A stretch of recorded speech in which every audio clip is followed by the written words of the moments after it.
Hi, I'm Rainer Verquez. Basic tips how to get your dreams. So, yan, gumawa ako ng pattern para mas madali maintindihan yung tip na i-share ko. So, yan, you, then your dreams. Kaya naman tayo nag-join sa business para makuha natin yung dreams natin. Yung cars, yung house and lot, savings, then travel. Yan yung mga dahilan kaya tayo nag-join sa ganitong klaseng business. Pero maraming nag-join sa ganitong klaseng business na hindi sila nag-success. Nag-join sila pero hindi nila nakuha yung dreams nila.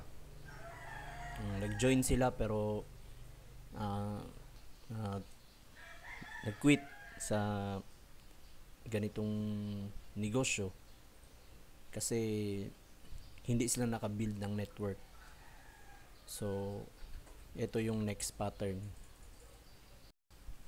So, yan. Para makuha mo yung dreams mo, kailangan mo munang mag-build ng network para magkaroon ka ng income. Then, para mabili mo na yung dreams mo. Pero marami ang hindi nag-success kasi hindi nila na-build yung network nila.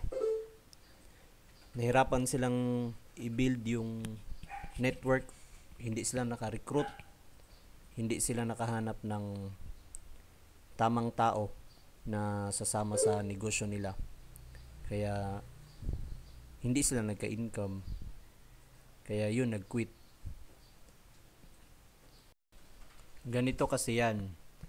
Marami kasing nag-join sa ganitong negosyo na hindi nila naintindihan ano yung unang step na dapat gawin. Ang una kasi dapat is focus ka muna sa sarili mo. Kailangan mo munang i-build yung sarili mo bago mo i-build yung network mo.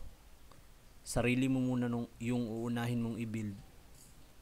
Then, pag nangyari yun is mas madali nang build ng network. So, unang-una, dapat ka munang magbago. You should change yourself. Yun kasi yung isa sa pinaka challenging na dapat mong gawin, na dapat mo talagang gawin kung gusto mong mag-success. Marami kasing nag-join sa network pero wala namang pagbabago sa sarili. Importante kasi yun na yun yung unang-una mong dapat gawin. So kung paano mo gagawin yun, para ma-change yung sarili mo, ma-transform ka, mag-level up yung sarili mo is to attend trainings. You should attend trainings. Kailangan mong hasain yung sarili mo kasi hindi naman natin linya tong negosyong to. Marami kasi nag-join sa ganitong business, hindi naman pinag-aralan. So, kahit anong bagay naman na gawin mo na hindi mo alam kung paano, mahihirapan ka talaga. Pero lahat din ng bagay na gagawin mo pag pinag-aralan mo, magiging madali. So, by attending trainings, dyan mo mabibuild yung sarili mo. Yun kasi yung dapat unang-una mong gawin. Ang una mong i-build is yourself bago ka mag-build ng network. Sa trainings din, tataas yung belief system mo, tataas yung self-confidence mo, dyan madidevelop yung character mo. Kailangan kasi yun para sa negosyong to. Then, syempre yung skills. dyan din madedevelop yung skills kasi yun yung yun yung kailangan na ah, i-develop din sa'yo yung skills, basic skills lang naman ng business kasi 'di ba nag-join ka tapos wala ka namang skills paano gawin yung network, so paano ka makakapag-build? So importante yun na matutunan mo yung mga basic skills paano gawin yung negosyo. And syempre higit sa lahat dapat may mentor ka na mag-guide sa iyo, may upline ka na mag-guide sa iyo. Kasi hindi mo kayang gawin ang negosyong to lalo na kung baguhan ka pa na nag-iisa. Dapat marunong kang makinig sa mentor, sa sponsor mo o kung sino man yung leader na nag-guide sa iyo, sino man yung upline mo. Ah, kasi kailangan din natin yung attitude.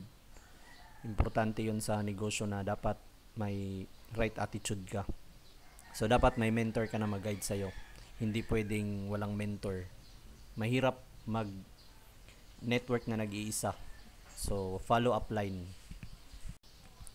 And, syempre, finally, pag nangyari na yung meron ng pagbabago sa'yo, nag-change ka na into positive. Dati, negative ka, ngayon positive ka na. Dati, reklamador ka, ngayon hindi na. Lagi ka nang umaattend ng trainings o nanonood ng training sa YouTube, na-build mo ng sarili mo, then nagkaroon ka na ng right skills, and kasi may upline ka na nag-guide sa'yo, mentor na nag-guide sa'yo, dyan na yung madali na pag-build ng network. Madali nang mag-build ng network pag na-build mo na yung sarili mo, may proper skills ka na. So, syempre, magkakaroon ka na ng income, then mabibili mo na yung dreams mo.